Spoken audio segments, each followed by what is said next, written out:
What does this mean for LeBron James?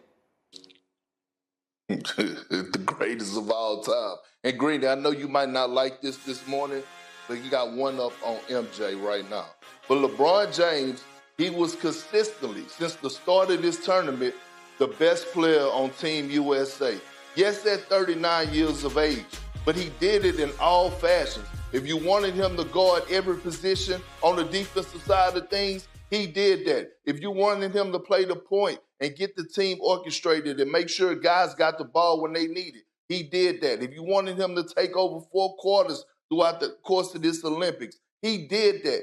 Everything LeBron James did at this age was a beautiful thing to watch in the Olympics, and he's one up on Jordan right now. He's been my GOAT, but every time he gets one up on MJ, because now he has 3 gold medals, MJ has 2. I mean, this is what we watching. He's the most important player in basketball. Yeah. Appreciate y'all for tapping in, man. Let's get into it, man. Perk, man. Like the video, by the way. Y'all came in. Appreciate y'all for liking it. I got a few haters in the comments. I'm going to acknowledge your weird, ugly, demented, pathetic. I love it. Keep commenting, keep hating. I'm going to keep shining and keep making numbers and money. While you and your weak self is just doing nothing. And that's the facts of the matter. You have an individual like LeBron James, right? Like Kendrick Perkins just said at the beginning of the video, is the greatest basketball player of all time. And I'm going to start off by saying this. When he got that ring for Team USA, it might sound controversial. It might be something that people might not like, but I'm just going to say the real because that's the real. And that's why y'all came here to enjoy my channel or hate the channel. The real is the real.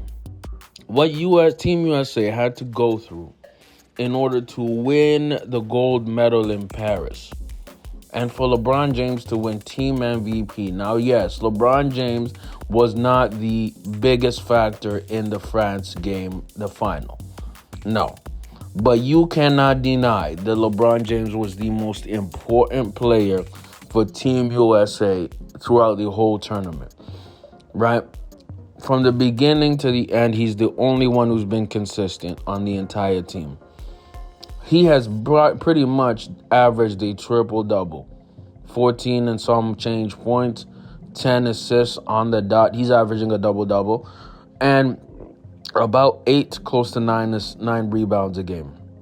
LeBron James was tasked, whether Steve Kerr said it or not, whether they all knew it or not, LeBron James was the point guard for the whole tournament. He was the point guard of the team.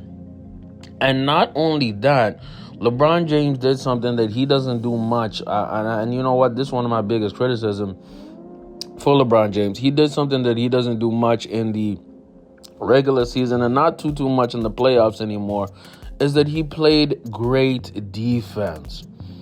Great defense, namely in the Serbia game. And for the Serbia game, I believe that was actually the Olympic final. The Olympic final was the Serbia game, bro. When we look at how Serbia played that game, they were dominating Team USA from start and almost to finish. I'm not here to disrespect Steph Curry. Y'all already know how I feel about Steph Curry. I don't like him in the slightest. I think he's fake. I think that he's overhyped. I think that he's somebody who is a media-created entity, okay? When there's a lot of great shooters within the history of basketball, and if you look at eras and the rules that have been implemented in the modern NBA, okay, you will start to understand that Steph Curry really is the best shooter because the rules have been so adjusted and slanted towards that play of shooting that he, by default, was going to be granted that. Same way if you look at the NFL, how Tom Brady was able to beat all these passing records and play till he was damn near 45 because the NFL 10-15 years ago was not the same type of NFL. Why? because you had a lot of DBs who could actually get involved with stopping the pass and defending receivers, and pass interference was not called every 5 seconds, and drives were stopped, and quarterbacks were not so protected by the refs. So you'd have a situation where Tom Brady, right, would be getting sacked and hit a lot more times, and his career would diminish. Ask Dan Marino. Okay? Ask John Elway. If John Elway, Dan Marino were playing in this era of football, more specifically Dan Marino, he would have insane passing stats. Dan Marino threw for 5,000 yards in the 1980s. Like, just take that in. The 1980s, where every team was a power running team. This is what I'm talking about Steph Curry. Steph Curry is in an era, okay, where the pick and roll gets abused, or the moving pick and roll gets abused, where carries aren't called, double dribbles aren't called, and literally, you know what I mean, the game is predicated on so much space that you have time and space to shoot. Doesn't mean that Steph Curry's not a great shooter. I'm telling you right now, the last 3 minutes of that France-USA basketball game, Steph Curry really showed that he was the one. The way he was shooting, the tough shots he was making. I'm not going to take that away from Steph Curry. Steph Curry had a phenomenal final and semifinal game. Other than that, he was hot garbage the entire tournament. And the thing is, it was not a finals MVP. It was a tournament MVP. And the tournament was clearly dominated by LeBron James. LeBron James put the team on his back like he's been doing for the past 21 years of professional damn basketball. And that's why he's the greatest to ever dribble a basketball. MJ fans are going to be in the comments. They're going to be mad. They're going to be they're going to be salty. They're going to be twerking for MJ, a 50-year-old alcoholic. Go ahead and twerk. Hands on your knees. Hands on your knees. Shake that up. You know what I mean? Go shake it. Bozos. Let me tell you something, man. Kendrick Perkins was absolutely right. That further added to LeBron's resume as the greatest basketball player of all time. We're talking about now 3 gold medals in the Olympics in 3 decades. You have to understand that the level of competition in international play has elevated. Shouts out to the 92 Dream Team. I'm telling you right now, the level of competition was not there. The game was not international.